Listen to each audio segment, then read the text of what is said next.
Kazakhstan is going to build another hydropower station of capacity of 180 megawatts, which will be built in this area. Right now they have announced the design of it, and we are very hopeful to be one of the potential bidders.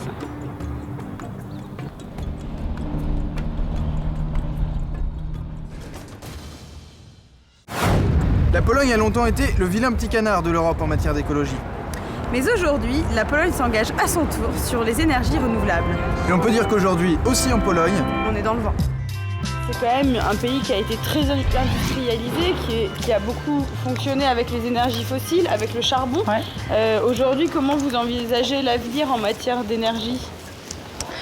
Vous savez, je pense que le charbon est toujours très important pour notre pays et pas seulement pour la Pologne. Mais on est aussi obligé d'avoir de plus en plus d'énergie qui vient de sources renouvelables. Rendez-vous est pris pour aller voir de plus près des éoliennes implantées à la place d'une centrale nucléaire. À Stuttgart, en Allemagne, une entreprise a trouvé le moyen d'optimiser les toitures industrielles en les transformant en de véritables prairies. ce nouveau système connaît des avantages comme l'isolation thermique, sonore et aussi la rétention d'eau. Mais surtout, il contribue à réintégrer la nature en plein cœur du milieu urbain.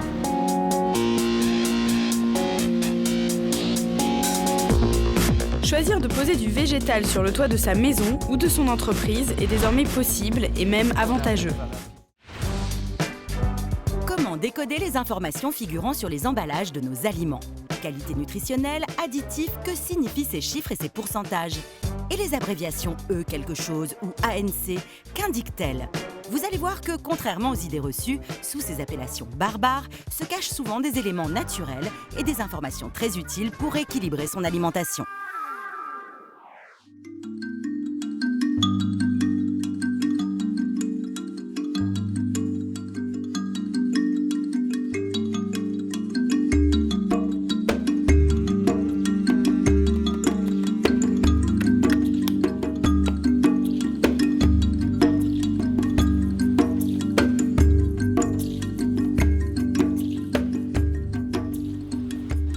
Cette forme-là, c'est la Terre. C'est partout, c'est tous les continents. On dirait les personnes qui sortent comme ça de la Terre, quoi. La peinture sur verre est un art délicat où le dessin se fait à l'encre de Chine. Je peins avec tout ce que j'ai sous la main, quoi. Les doigts. Des fois, j'utilise le pinceau. J'ai trouvé des moyens qui me sont propres.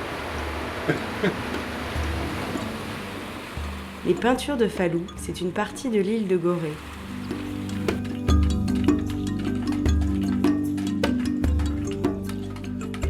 Et donc tout le savoir-faire lié à la culture du coton, à la filature, au tissage, à la teinture, tout ça, c'est des choses qui étaient là et qu'on a essayé de faire revivre.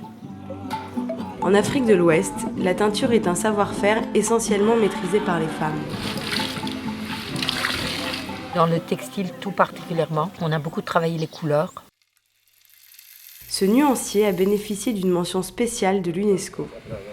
L'artisanat africain a vraiment beaucoup de mal à se placer sur le marché.